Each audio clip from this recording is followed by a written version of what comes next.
capítulo 2, versículo 1.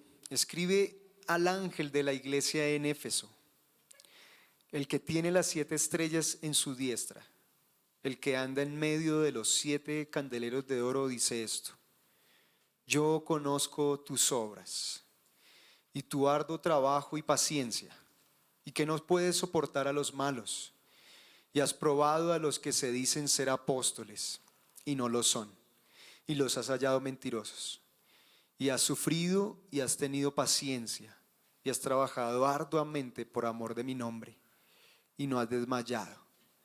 Pero, diga pero. ¿Qué nos ha enseñado el pastor cuando encontramos la palabra pero? Diga, uy, ¿cómo así, Señor? Estaba yo todo sacando pecho. Pero el Señor tiene algo contra nosotros o contra ti.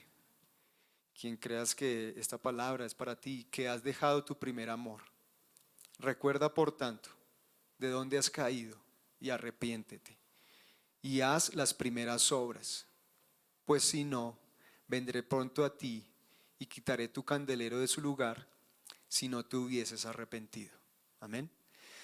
Amén. El centro de todo este texto es esta última parte en la que es el Señor Jesús quien está hablando a sus iglesias, específicamente la iglesia de Éfeso, y le está halagando, le está felicitando por algunas obras, por algunas acciones, está hablando a quienes le conocen, está hablando a quienes han caminado con Él, a quienes han disfrutado bendiciones.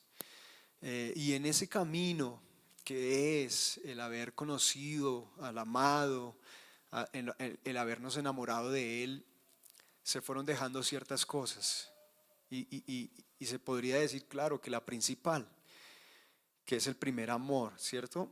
¿Quiénes de aquí en algún momento se han enamorado alguna vez? Ok, ¿quiénes no? Ok. ¿Y quienes no levantaron la mano, en qué grupo se colocan? ¿Quién está de acuerdo en que yo no siga preguntando? Ah, ya los vi, ojo. Bueno, no, miren que esto me llevó a mis primeros pasos, a esos inicios con el Señor hace 10 años, 11 años ya, este año 2020. Cada vez se pasa el tiempo más rápido, ¿no? Y fue esa locura de este primer amor, cuando por misericordia el Señor se me revela mi vida. Yo lo que recordaba es lo que uno empieza a hacer pronto a que le conoces, ¿no? Y por eso la pregunta de si se habían enamorado es porque es una relación de lo que ocurrió con nuestro Señor a cuando uno ha tenido una experiencia en donde su corazón se salió de su lugar, en donde tú no lo puedes controlar, no hace sino pensar en esa persona. Eso tiene involucrado la palabra locura, ¿no? No sé qué locuras hiciste por amor, qué oso hiciste, ¿cierto? ¿Qué cosas dejaste? Porque pudiste haber recibido de muchos, venga, no se meta con él, no se meta con ella, pero estabas enceguecido porque estabas locamente enamorado, ¿cierto? Y pues recordaba que el discipulado fue algo esencial, fue algo realmente que marcó mi vida con el Señor, porque fue ahí donde le amé más, le conocí más, donde me limpió más, donde me mostró mi futuro, donde me mostró su obra. Esas primeras clases, esas primeras invitaciones a discipulado, lo que hicieron fue cimentarme, o sea, profundizar mucho de lo que mi amado, mi enamorado había hecho conmigo. Y miren que en esos primeros amores, en esos primeros tiempos, uno no reserva, ¿cierto? Nada, uno no está midiendo nada. Uno, la verdad es que lo que yo recordaba es que al poco tiempo de que Jesús me mostró su obra en la cruz, de todo lo que había hecho por mí, yo empecé a hablar con muchos de Él, de miren, conocí esto, conocí a Jesús, quiero también presentárselos. Creo que necesitamos conocer de este amor. y de una manera innata, de una manera sin prejuicios, ¿cierto? Sin tanto conocimiento, de una manera espontánea empecé a compartirles a mis amigos, a mis familiares. Empecé a hacer cosas que antes no hacía, empecé a dejar de hacer cosas que me agradaban, que me gustaban, pero las empecé a dejar de hacer porque a mi enamorado, a mi amado que había conocido, no le agradaban, no le gustaban. Decisiones que antes nunca había tomado, pero que empecé a tomar porque había conocido a mi Jesús. ¿Y quienes de aquí saben que cuando uno se enamora, uno no busca hacerle mal, causarle tristeza, causarle enojo o hacer lo que a esa persona precisamente no le gusta? No, uno enamorado, ¿qué es lo que uno quiere hacer? Satisfacer, ¿cierto? A esa persona, hacer que esa persona esté agradable, se sienta bien y pues poder llegar a ese momento en que uno está en las nubes, ¿no? Uno le hablan y uno está ahí distraído. Ah, ¿qué? ¿Me estabas diciendo? ¿Me estabas hablando? Entonces así es que uno se encuentra en ese momento con el Señor. Y claro, ese amor se pone muchas veces a prueba, ¿cierto? Quienes de pronto pasaron por ese momento en que bueno, hubo persecución, ¿cierto? Ahí cuando estaba con una novia y empezó la mamá a decirle a uno, esa persona no me gusta, no creo que te convenga, esa persona no me da paz, pero uno pues no escuchaba y digamos que ahí sí, fue puesto a prueba el amor de uno hacia esa persona, ¿cierto? O también en momentos en que esa persona estaba diciéndote no hagas eso que no me gusta, entonces uno cambiaba, pero estaba siendo puesto a prueba nuestro amor, ¿cierto? Y siempre será puesto nuestro amor a prueba. Y eso es lo que también pasa con el Señor. Eh, es cuando uno entonces empieza a amar sus instrucciones, empieza a amar su palabra, empieza a amar más lo que esa persona le gusta y quiere que hagas, eso lo empieza uno también a adoptar, eso también lo empieza uno a hacer. ¿Y dónde es que se genera ese encuentro para la mayoría de nosotros? Donde nos flechó el Señor Jesús, donde dijimos, ¿cómo alguien puede amarnos tanto o puede amarme tanto a mí? Porque debe ser un encuentro personal, ¿no? Es un encuentro individual. Se ha presentado, no es el caso de todos, como fue el mío, yo llegué soltero, pero puede que suceda que llegan en pareja. Pero no significa que porque hayas llegado en pareja, entonces porque tú te enamoraste de Jesús, tu esposo se enamore también. Tiene que ser algo individual, tiene que ser algo personal. Y ese encuentro se dio en la cruz. Cuando nos remontamos y hacemos memoria de ese momento, uno está ahí delante de la cruz y uno ve a esa persona que lo dio todo, que lo entregó todo, que no escatimó nada, que está ensangrentado, que fue golpeado, que soportó humillaciones, desprecio, abandono y todo tipo de cosas solamente por amor a nosotros. Esa fue la muestra de la cual yo un día me llevó a cambiar tantas cosas. ¿Cómo fue que yo, tu enemigo, quien hablé mal de ti, quien hice tantas cosas malas, cómo fue que me pudiste amar aún cuando yo estaba en esa condición en que estaba en el lodo, en que estaba ensuciado, en que me sentía indigno, en que tenía tanta culpabilidad por tantas equivocaciones y malas decisiones, pero aún así, sobre todas esas cosas, tú me amaste? Y fue un amor que Él no solo me demostró a mis 22 años que llegó a mi vida, fue un amor demostrado desde hacía 2000 años. Él no necesitaba darme demostraciones de amor, ya lo había hecho por mí hace 2000 años.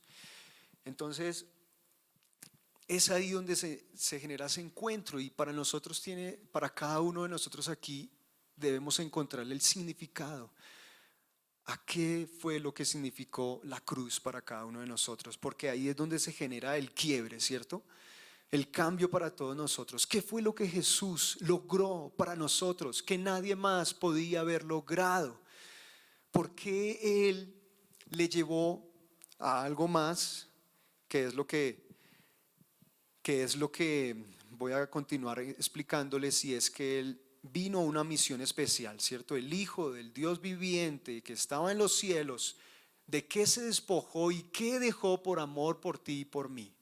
Dejó la gloria, dejó ese lugar de honra, dejó el lugar de adoración donde todos los ángeles le adoran, ¿cierto? Dejó su lugar celestial y dice que se humilló. Solo haciéndose hombre como cada uno de nosotros, ya se había humillado. Pero no solamente, o sea, no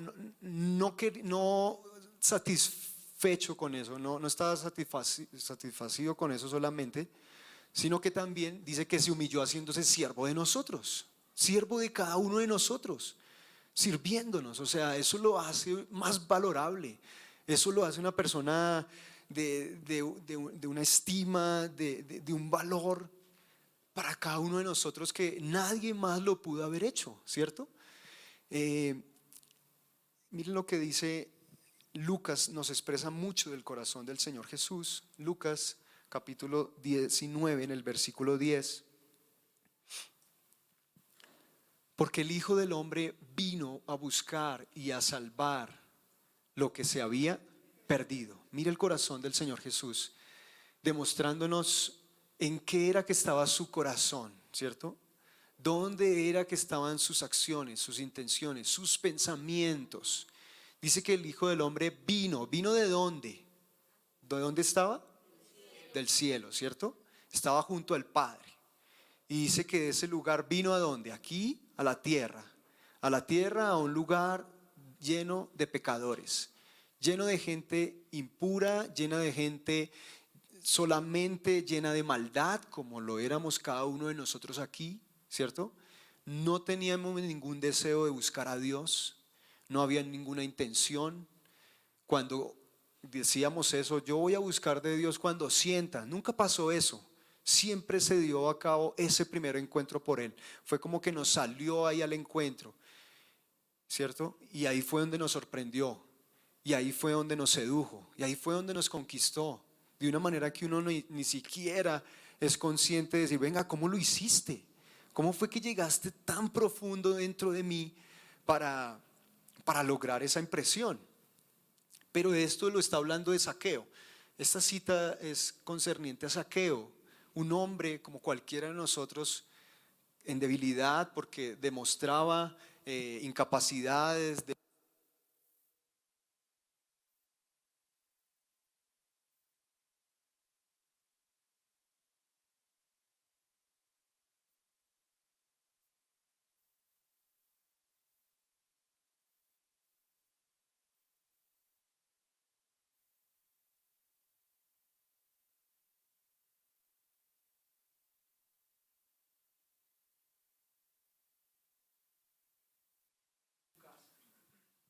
Dice que él descendió a prisa con gozo, o sea, oh wow, este hombre popular, este hombre del que todos hablan, quiere posar en mi casa.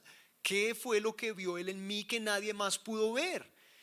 Y dice que apenas él entró en la casa de Zaqueo, además de la algarabía, del gozo y de estar compartiendo y de estar botando la casa por la ventana, tengo un invitado especial, demostró un acto de arrepentimiento y dijo, si yo a alguien le he robado, quiero decirle que se lo va a volver cuadruplicado.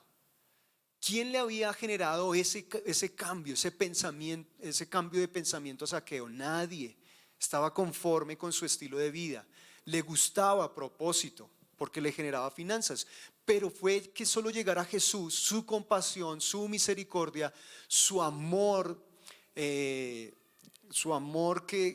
pues no mira, ¿cierto?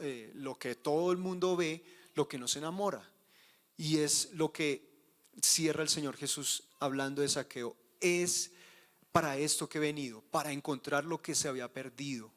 Y esos somos aquí nosotros, los que nos habíamos perdido.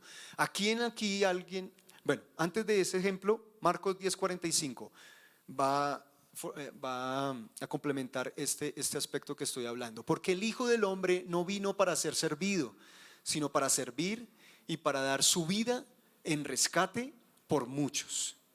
¿Qué persona conocemos nosotros que ha dado su vida por nosotros? Levanten su mano aquí conmigo, así, si hay alguien que de pronto haya muerto aparte de Jesús por su vida. ¿Cierto que no? A pesar de que usted era bueno, usted era una buena persona, pero ni aún así se le movió a esa persona a morir por usted. Y Él lo hizo por todos los malos, que éramos todos nosotros, ¿cierto? Entonces, ahora sí la pregunta, ¿a quién de aquí alguien se le ha perdido un celular? ¿Y cómo fue ese día? Oh, ¿dolió? ¿Cierto? Duele. Cuando se nos pierde algo duele, y más un celular. Dice, uy, mis contactos, uy, la información que tenía. Pero entonces llevémoslo a quien se le ha perdido una billetera. ¿Y tenía plata? ¿Y dolió? Papeles, recuperar papeles. Vea, mire que son cosas físicas, pero aún así duele. No nos agrada que se nos pierdan cosas, pero venga. Vamos a entrar un poquito más profundo. ¿A quién aquí se le ha perdido un animal? Un perrito, un gatico. ¿A quién se le ha muerto un pececito? ¿Quién ha tenido un hámster? Un hámster, un hámster. Un hámster, dijo el boyaco. Un hámster. No, mentiras, ¿a quién se le ha perdido un animalito? Que amaba mucho, que era casi que parte de la familia, ¿sí?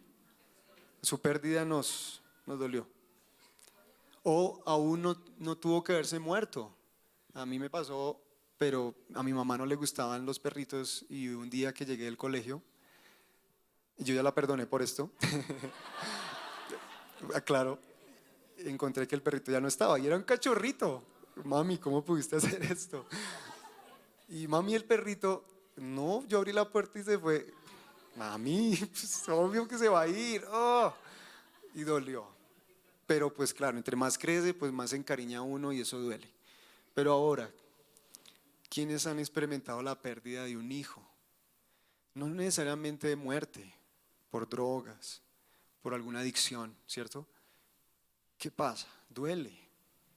Duele nuestro corazón, por eso es que estas palabras cobran un mayor sentido, por lo que se había perdido. He venido a salvarlo y eso somos nosotros, cada uno de nosotros aquí. Mire que para la mayoría de nosotros pasa inadvertido los volantes que encontramos de familiares desaparecidos, ¿cierto? No nos importa mucho a veces, siendo honestos, no nos condenamos por eso, porque pues no estamos en los zapatos de esa persona, ¿cierto? Y porque pensamos que el asunto no es nuestro. Ahora, entonces, ¿qué dice la Biblia de cada uno de nosotros? Que nos habíamos ¿qué? Perdido, ¿cierto? Dice Isaías 53, cada uno se apartó por su propio camino. Se apartó y se perdió de un lugar del cual eran y se fueron, ¿no? La historia del hijo pródigo. Esa es la historia de cada uno de nosotros. ¿Y qué creen que pasó con el corazón del Padre cuando nos salimos un día del redil? Cuando quisimos hacer nuestras propias caminos, nuestras propias decisiones. ¿Qué creen que pasó con el corazón del Padre cuando vio que uno de sus hijos se había perdido? ¿Cierto? Se dolió, se entristeció. Por eso es que Él puede compadecerse, Él puede ponerse en los zapatos de, porque Él ya lo vivió. ¿De quiénes? De los que hoy están sufriendo. De las madres, de los padres que han perdido un hijo, que han perdido una hija. Y uno como padre, ahora con nuestros hijos chiquitos, Emily de 2 y pico, de 2 y 2 meses, Josué de 7 meses, que yo no lo llegara a encontrar en mi casa, vengan, no se lo deseo a nadie, ni ninguno de los que tiene hijos acá. Entonces, entendamos un poco de lo que el Padre ha sentido en su corazón, ¿cierto?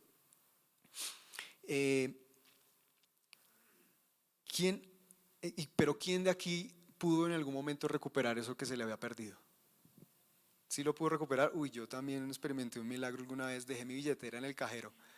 Uno mete la tarjeta y se le olvida que la billetera está ahí, se emocionó de la plata que salió y uno tin, tin, tin. Cuando, ¡ay, mi billetera! Y volví, pues, ¿qué pasó? Ya no estaba.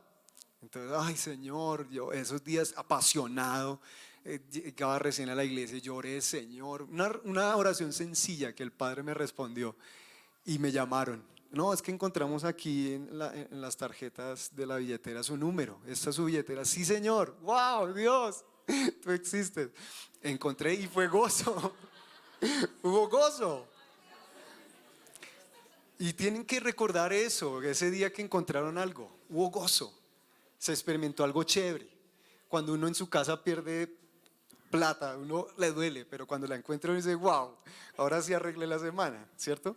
Entonces, eso es lo que experimenta el Padre cuando nos encuentra a cada uno de nosotros. Claro que sí.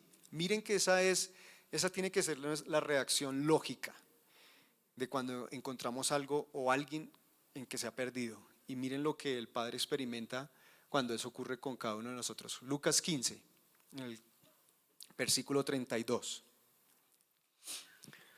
Mas era necesario hacer fiesta.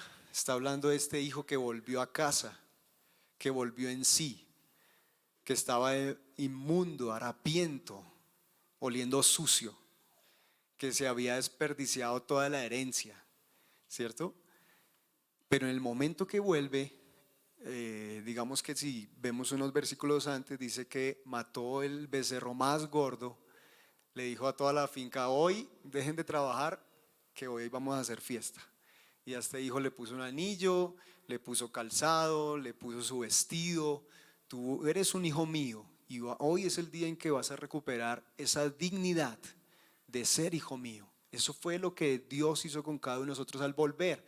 Y cierra con estas palabras: ¿por qué el motivo de la fiesta, de la celebración, de la algarabía? Mas era necesario hacer fiesta y regocijarnos, porque tu hermano era muerto y ha revivido, se había perdido y es hallado. Eso es parte del amor de Dios. Miren lo que hay en el amor del Padre.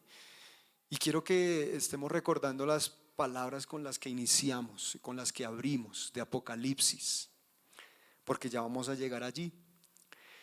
Miren el corazón del Señor Jesús, y es, digamos, a lo que el Señor quiere hablarnos hoy a través de Apocalipsis. En el Lucas 9:56, esto ocurre cuando Jesús envía un grupo de hombres para que vayan a Samaria y preparen allí una posada, porque iban a ir hacia allá.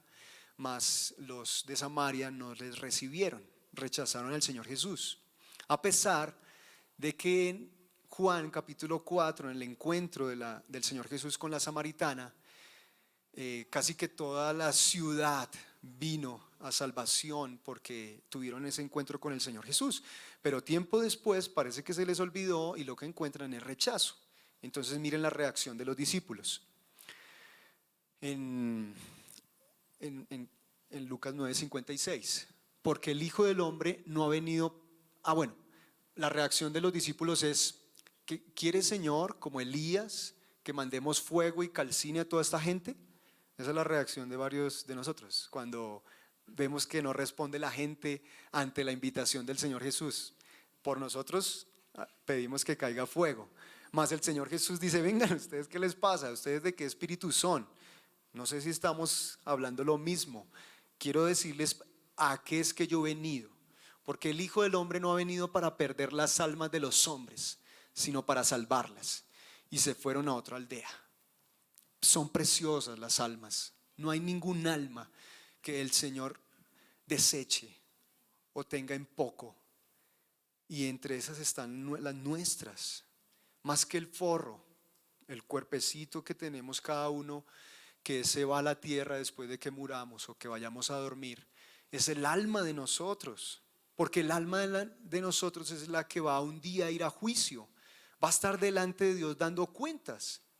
Pero si antes no ha habido un encuentro, un recibir al Señor Jesús, significa que esa alma irá a condenación, y es lo que Él no quiere, que esas almas se pierdan, que se condenen, ni que mueran, ninguna en esta tierra.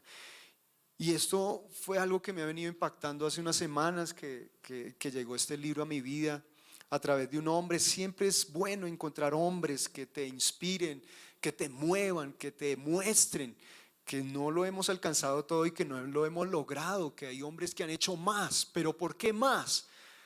Porque se han apasionado tanto por el Señor Jesús, porque están tan enamorados de Él, que están centrados en lo que Jesús ama, en esto, en que las almas no se pierdan, en que las almas no mueran, en que las almas no se vayan de esta tierra sin escuchar la buena noticia de Jesús. Y ese testimonio ocurrió en una cárcel de China.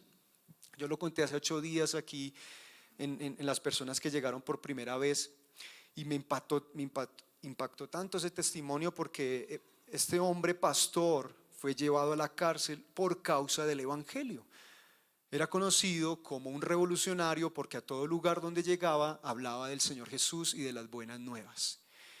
Pero esta nación era una nación comunista, donde iglesias, Dios no existe.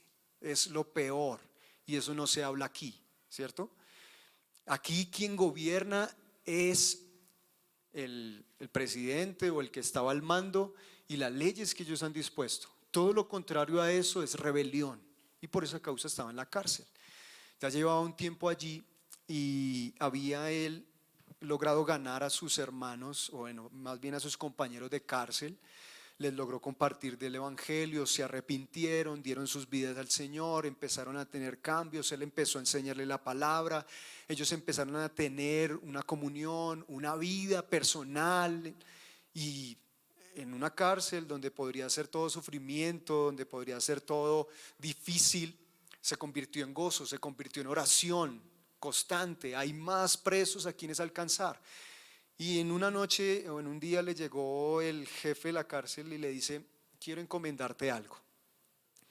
Hay un hombre en la celda tal, ese hombre en este momento está sentenciado a muerte y ha tenido varios intentos de suicidio. No queremos que eso pase hasta que llegue el día de su sentencia. Te lo vamos a encargar. Queremos decirte que si esa persona muere, recae sobre ti, es decir, tú vas a morir. Queremos que lo cuides hasta que llegue el día. Este hombre era violento.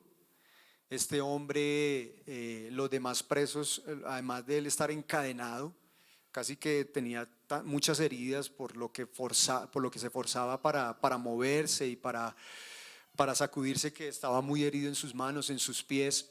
Y además de eso, los presos compañeros que estaban ahí en su celda le humillaban, le tiraban el plato, le tiraban la comida, le maltrataban, le decían malas palabras. Bueno, era un hombre que, digamos, no tenía esperanza alguna. Fue a la celda del pastor y el pastor empezó con actos y con gestos de amor a acercarse, a decirle: tú eres bienvenido, tú eres una persona importante. Empezaron a lavarle sus heridas, a limpiárselas, le cambiaron la ropa. Luego de eso le empezaron a compartir de su porción de comida, la que cada preso recibía, la mitad, por instrucción del pastor, era para esa persona, porque no había podido comer bien. Así llevaban varios días y él, silencioso, callado, fue recuperando un poco la cordura, pues viendo todos esos actos de amor, hasta que una noche el Señor le dice al pastor: no comas. No comas eso que te vas a comer hoy. Era una porción especial de la semana, la mejor de todas. Y le dice: no, no te lo comas, déjalo para él. Pero Señor, estoy en la inmunda, estoy también pasando necesidades como él. Yo también tengo derecho. Y le viene un versículo a la mente en donde le dice que ninguna tribulación, ninguna prueba, ningún tipo de cosa nos puede apartar del amor del Señor Jesús. Y lo fortalece y dice: sí, Señor, lo vamos a hacer. El caso es que al otro día reciben una sopa de fideos que dicen: vengan ustedes, el preso sentenciado a muerte dice: vengan ustedes, me van a matar de hambre. Yo no quiero morir de esa manera, por favor denme algo digno de comer. Y en ese momento es cuando el Señor le dice al pastor: dale lo que tú tienes. Y él saca la porción que tiene y se la da. Y el hombre cae de rodillas quebrantado diciendo: venga, ¿cómo tú me puedes amar tanto? ¿Cómo es que tú dejas de comer tu porción para dármela a mí? No entiendo, ¿me puedes explicar cómo eso pasa? Y le dice el pastor: yo no podría hacer eso si Jesús no estuviera en mi vida. Yo no podría hacer tal cosa, yo no te podría amar si antes Jesús no me hubiera amado a mí, si Jesús no me hubiera visto a mí como me dice que te tengo que ver a ti. Y me impactó tanto porque en ese momento se convirtió, recibió al Señor Jesús. La manera en que fue bautizado, ellos casi que del jugo de la bebida que tenían cada uno, cada uno apartó un poquito y de esa manera fue bautizado ahí en la cárcel. Empezó a adorar en la cárcel, él empezó a enseñar himnos y casi que toda la noche era el que más a grito entero cantaba. Y los carceleros decían, pues ya le queda pocos días, déjelo ahí que disfrute sus últimos días cantando. Y era el que más alto adoraba al Señor Jesús, de todo lo que había hecho por él. Ya le quedaba un día para la sentencia y le dice al pastor, yo quisiera escribir una carta a mi familia, a mis padres. Y el pastor le consigue con qué escribir, le consigue un papel, les está escribiendo, se le acaba la tinta, desesperado, se corta y con la misma sangre le sigue escribiendo. La carta casi que resumida dice: amados padres, familia, quiero saludarles, quiero decirles que estoy muy feliz. Aquí en la iglesia conocí a un pastor, a un amigo que me ha cuidado y me ha amado mucho y me habló del Señor Jesús. Estoy arrepentido, perdónenme por haberles deshonrado. Sé que el Señor Jesús me perdonó todo y que pronto estaré con Él, pronto me reuniré con Él. Mi único deseo a través de esta carta es que ustedes acepten el mensaje y vengan a donde yo voy a estar. No hay otra manera de entrar al reino. Y fue una carta muy linda, muy conmovedora. Y al otro día fue su sentencia de muerte y el pastor sabe que se fue al cielo. Fue algo agridulce. Estoy contento porque se fue para el Señor, pero no era la manera que tenía que morir.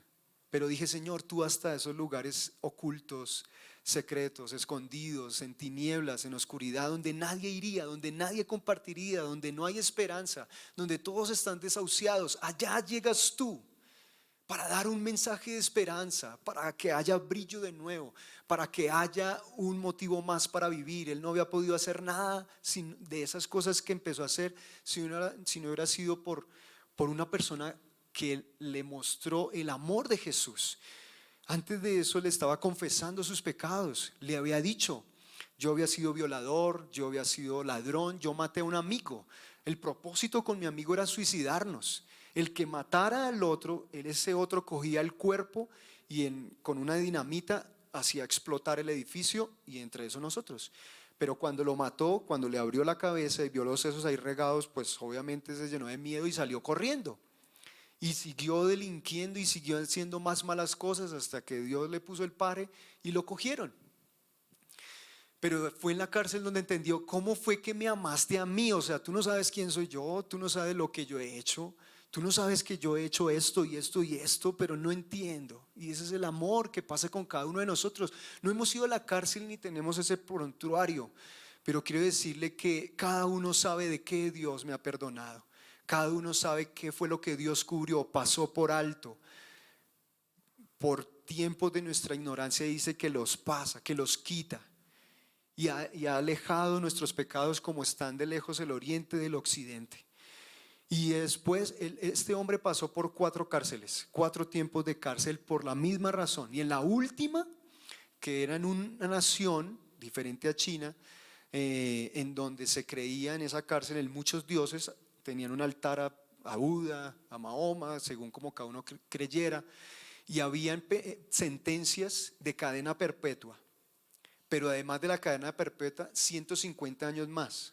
¿Saben por qué? Porque creían en la reencarnación.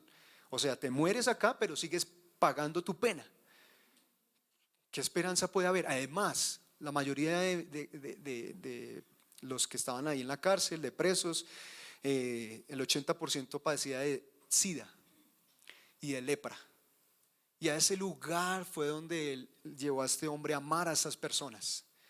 Dices: la misión que me ha dado es venir aquí a compartirles del evangelio. Dije: wow, o sea, cuánto Dios nos falta, o cuánto me falta de tu amor para poder así ver a la gente que no tiene oportunidad. Y a 4 de a pesar de tener el conflicto del idioma porque nadie le entendía, había una hora donde, casi que me estoy llevando toda la hora en esto, pero es que es muy lindo.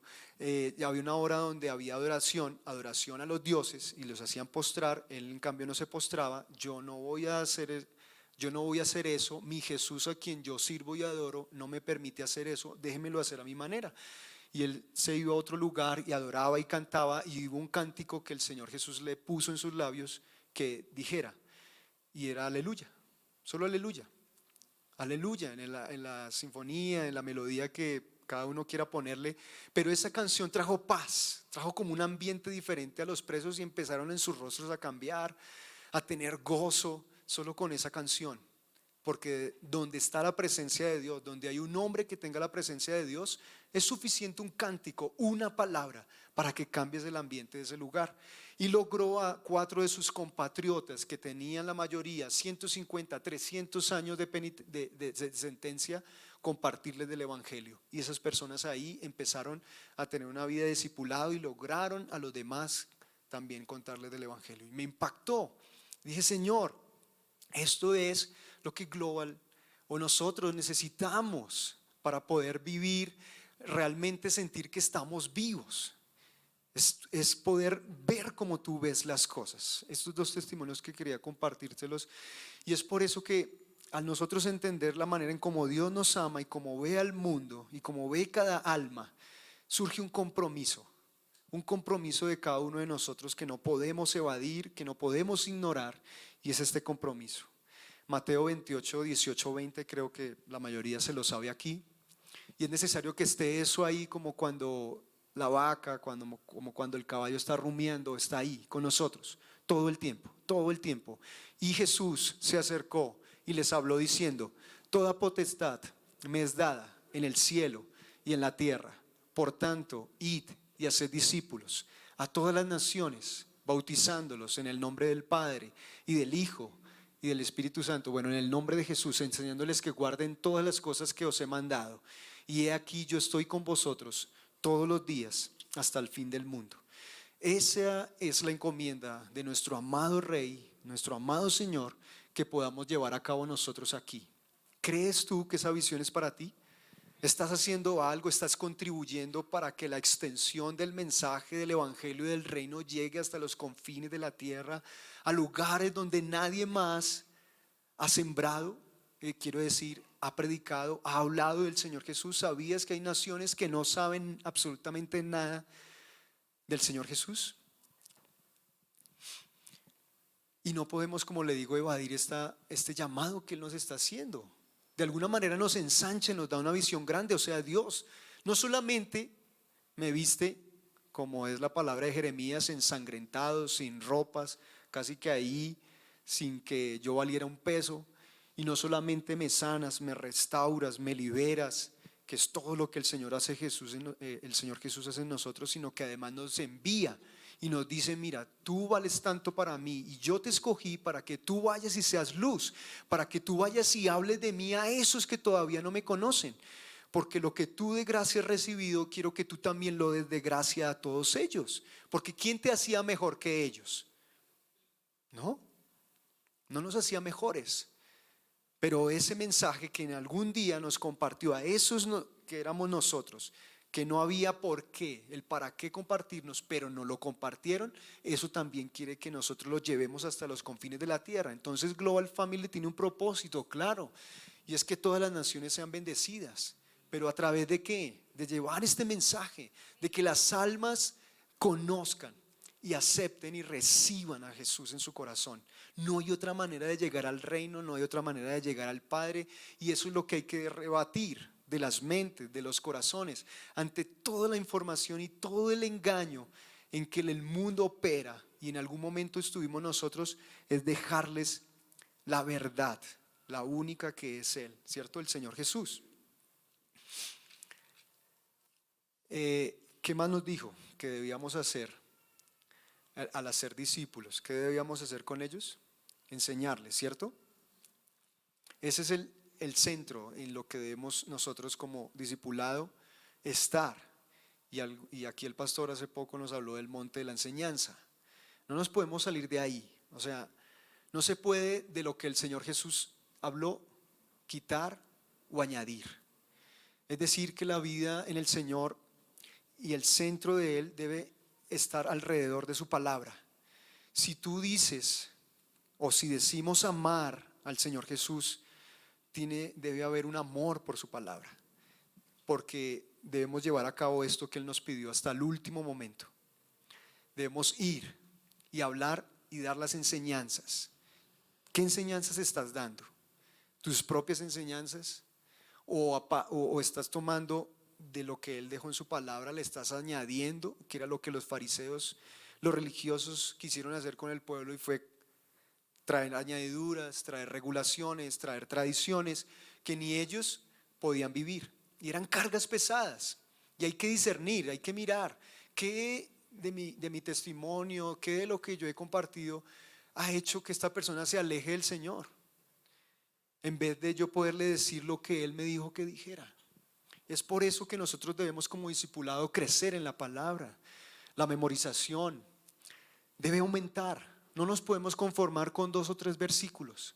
Tenemos que ir más allá, porque no sabemos en qué momento el Espíritu de Dios va a tomar de nuestras vidas para poder a otros bendecir, porque es la palabra de Dios la única que convierte el alma, ¿cierto? Miren lo que dice el Salmo, ese no está ahí en la pantalla, Salmo 19.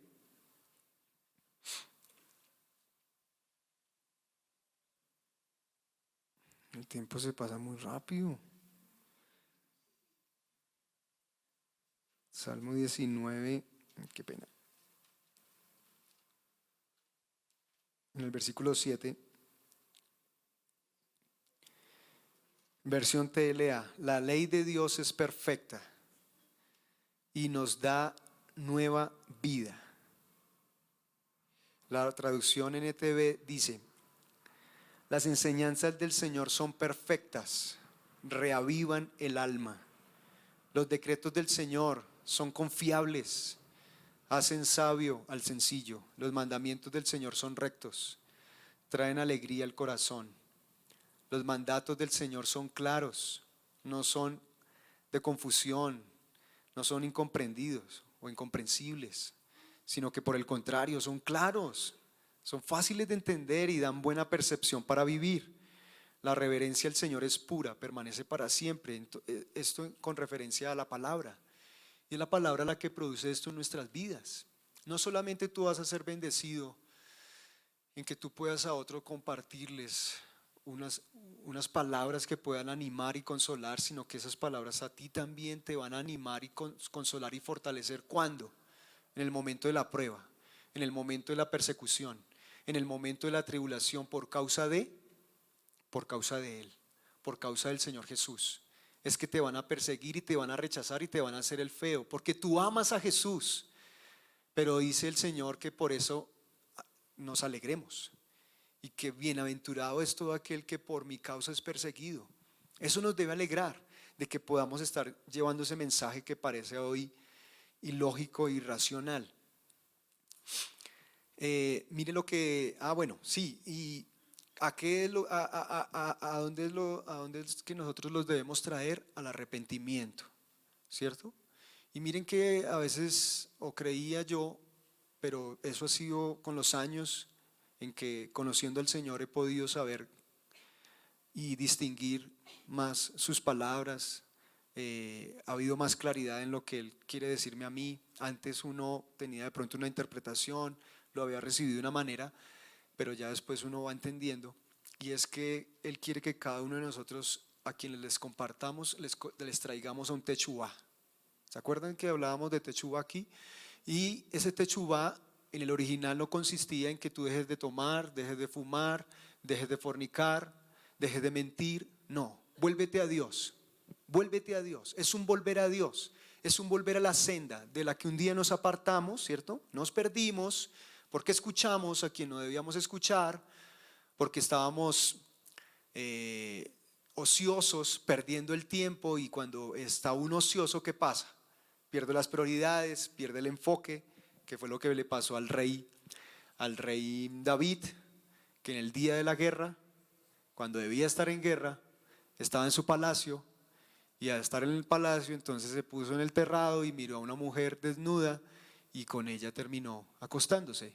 Entonces eso pasa cuando nosotros no estamos haciendo lo que Él nos pide que hagamos, y es por eso que nosotros debemos tener ese enfoque. Es de, me estoy volviendo al Señor, estoy volviendo a las sendas antiguas, a lo que Él en un principio dejó para mi vida como hombre, como mujer, ¿Voy a recibir o adoptar el mensaje que el mundo tiene para mí como mujer o como hombre? ¿Voy a hacer eso? ¿Tengo que ser un hombre patán, egoísta, guache?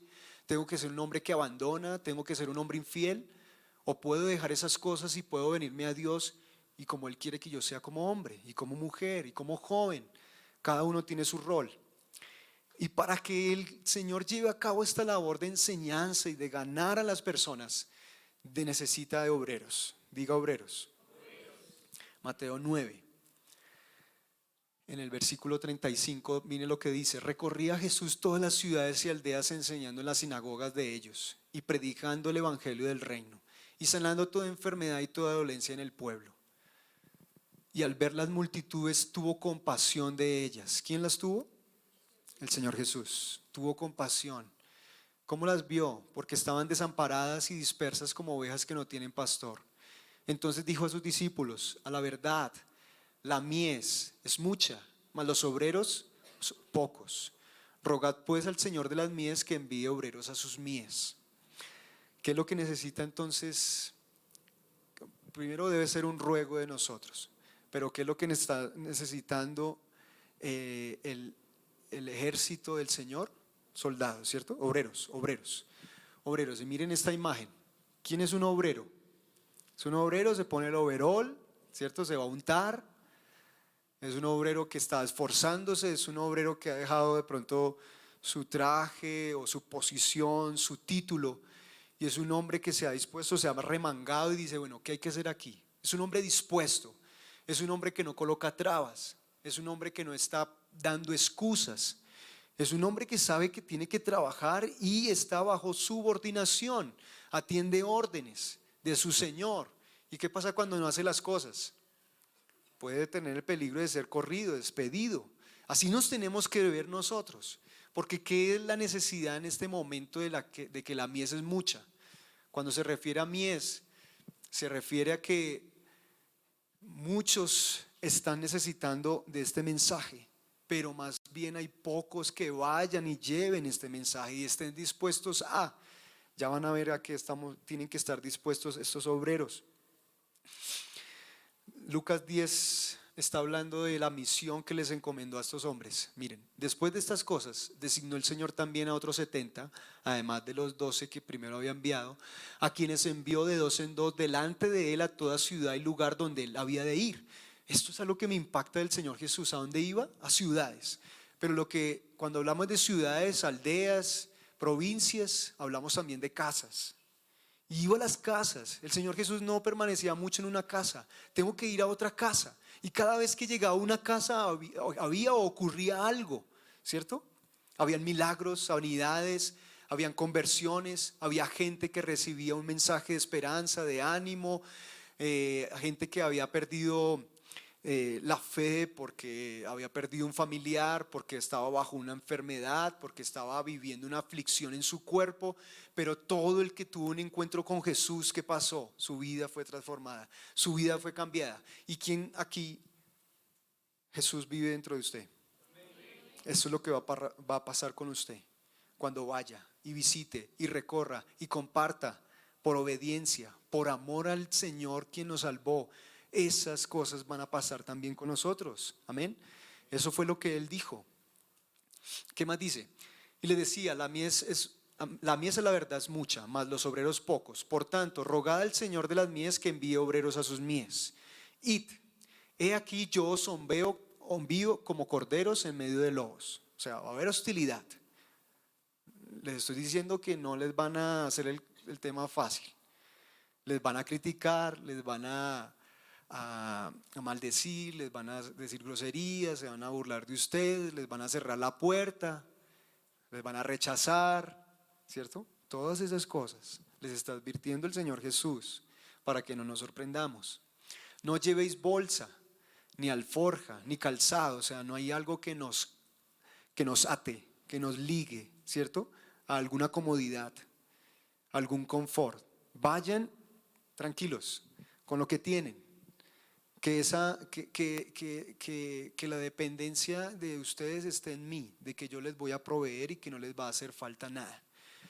Y nadie saludéis por el camino. Esto fue algo impactante que estaba leyendo ahorita, ¿Y eso qué significaba? Y era que para esta cultura, casi que llegar a una casa era un protocolo, había como una formalidad, y casi que significaba que tuvieras que esa noche quedar o pasar un buen tiempo en esa casa.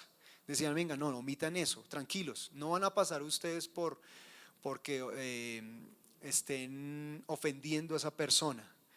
Lo que, lo que ustedes tienen que entender es que este mensaje tiene que tener prontitud, es de urgencia. ¿Por qué? Porque no hay poco tiempo.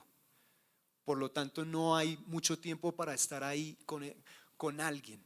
Es necesario llevar este mensaje a más y más personas. Era lo que quería decir estas palabras. En cualquier casa donde entréis, primeramente decid, pase a esta casa. Y si hubiera allí alguno hijo de paz, vuestra paz reposará sobre él, y si no, se volverá a vosotros. Y posad en aquella misma casa, comiendo y bebiendo lo que os den, porque el obrero es digno de su salario. No os paséis de casa en casa. No decís vosotros, aún faltan 4 meses. Bueno, este es en Juan 4:35 nos está hablando de esta mies que está lista. Aún faltan 4 meses para que lleguen la siega. He aquí os digo, alzad vuestros ojos y mirad los campos, porque ya están blancos para la siega, o sea, ya están listos. El mundo necesita ser evangelizado, el mundo necesita ser ir y alcanzado. Ya ellos están listos, ¿por qué? Porque sus circunstancias, porque sus condiciones están abriéndoles la puerta de su corazón para que alguien que les hable del mensaje lo van a recibir, lo van a aceptar. Ya está listo el tiempo. Les estaba diciendo eso en ese tiempo. ¿Creen ustedes que ahora es más veraz esto? Estamos viendo todo lo que está aconteciendo afuera. Terremotos, meteoritos, enfermedades, pestes, plagas, noticias todo el tiempo. Las redes nos las hacen llegar más rápido y uno dice, wow, Dios, esto está poniéndose feo. Pero pues por eso, todo eso está generando un ambiente, está generando algo, está propiciando para que nosotros entendamos que está listo el camino, está preparado para ir, ya está el terreno avanzado por el Señor, para que nosotros vayamos y hagamos la labor que debemos hacer. Amén. Entonces, mire que todo avivamiento genuino del Señor lleva a que los creyentes a que respondan con acción y deseo de ganar almas. Todo avivamiento irá acompañado cuando hay un deseo de almas. Sé que el llegar al Señor es una vida de bendición. Yo lo he experimentado y muchos aquí, si los hago parar aquí, no nos alcanzaría la noche para hablar de todos los milagros, bendiciones que ha hecho Dios en nuestra vida personal, ¿cierto? Pero no es solamente para eso. El avivamiento, la conversión, la transformación de una persona se evidencia cuando tú también tienes un deseo de alcanzar y de ganar a otras personas. Porque esto se vuelve un fuego en nuestros corazones que no se puede silenciar y apagar. ¿Se ha silenciado? ¿Se ha apagado? Los temores, los miedos, la persecución, las malas experiencias nos han hecho apagar ese fuego, esa palabra. Mire lo que le pasó a Jeremías en el capítulo 20, en el versículo 9. Y dije, no me acordaré más de él, está hablando del Señor, ni hablaré más de su nombre, en su nombre. No obstante, había en mi corazón como un fuego ardiente metido en mis huesos. Esto era lo que acontecía en Jeremías cuando callaba. No puedo callar, hay un fuego dentro de mí que no me deja. Tengo que hablar, tengo que compartir, tengo que ir y alcanzar al rescatado, al perdido. Tengo que ir y cumplir lo que el Señor Jesús me dijo. Solo cuando salimos en obediencia y les hablamos a las personas del Evangelio es que nosotros vamos a ver el respaldo, vamos a ver los milagros y vamos a ver las bendiciones. ¿Cuándo? Diga, cuando salimos.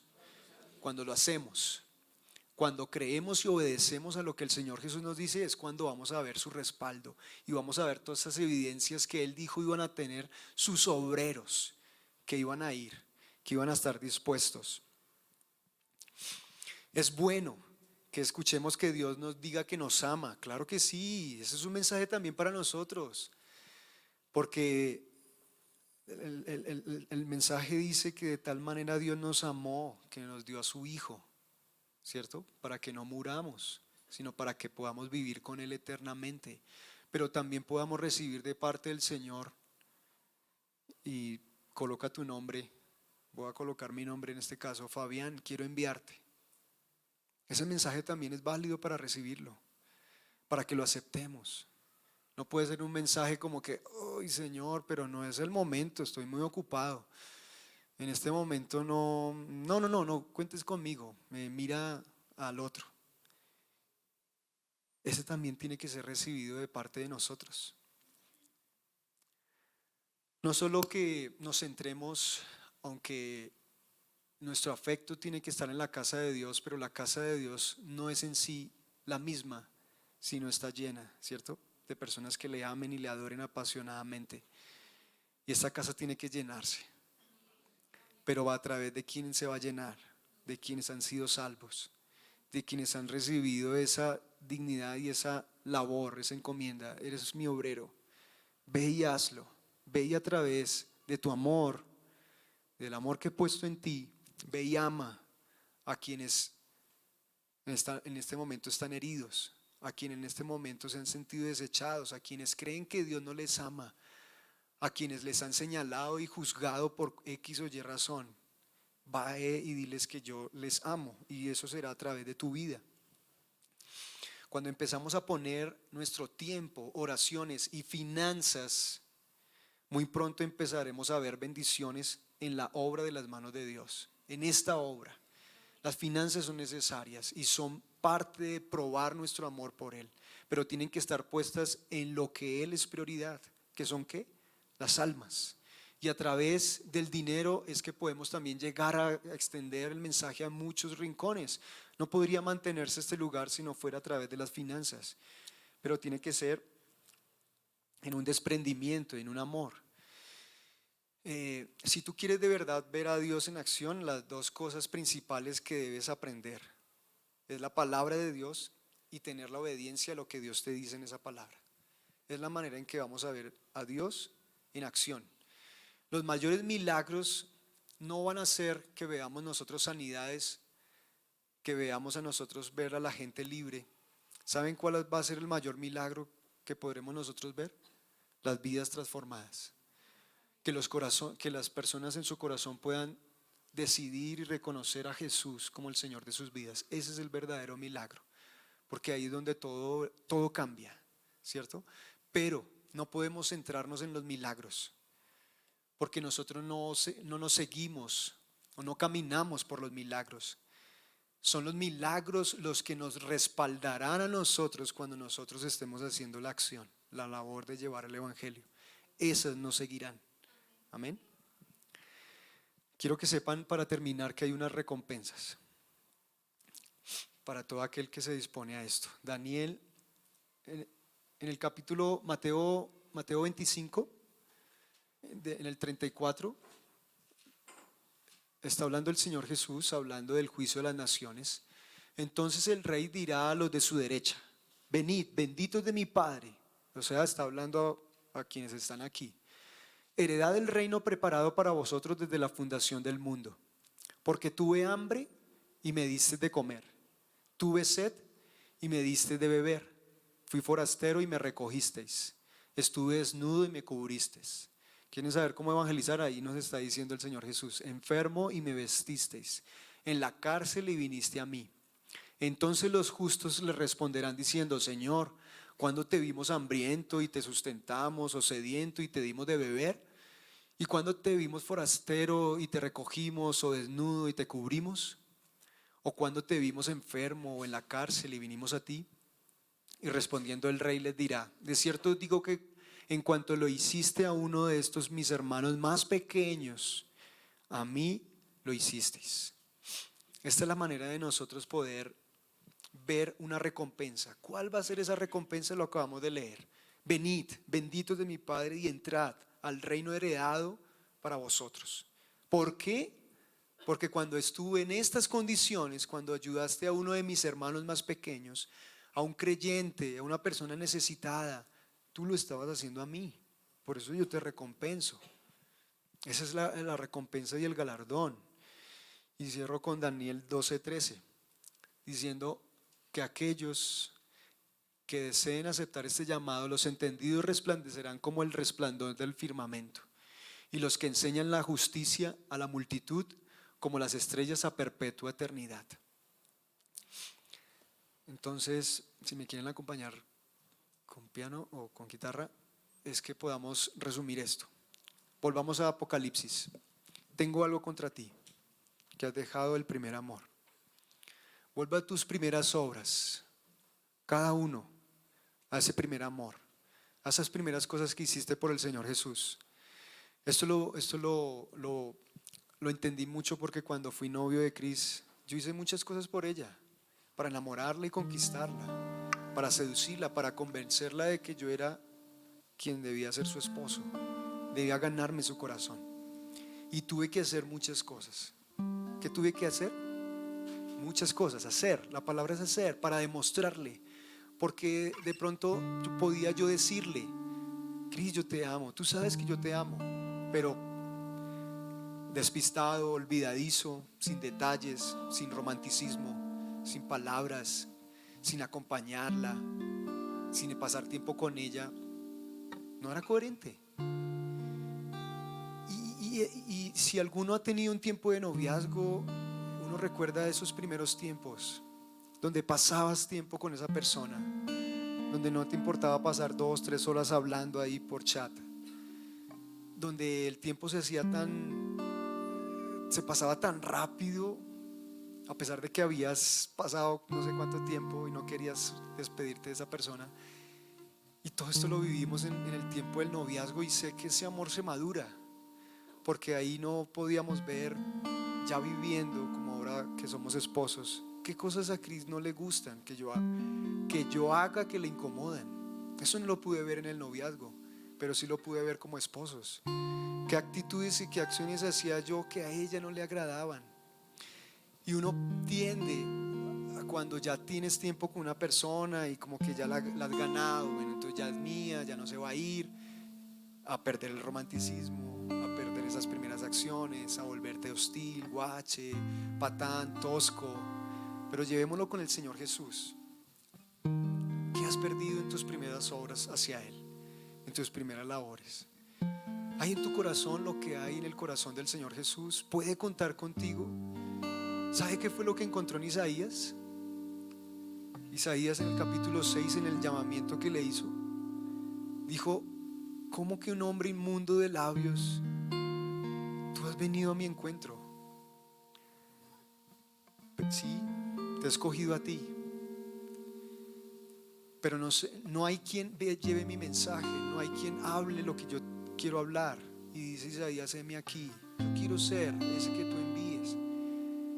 ¿Te acuerdas de ese llamamiento cuando tú le dijiste: heme aquí, Señor, cuenta conmigo, estoy dispuesto? Son tiempos de que podamos volver a ese primer amor.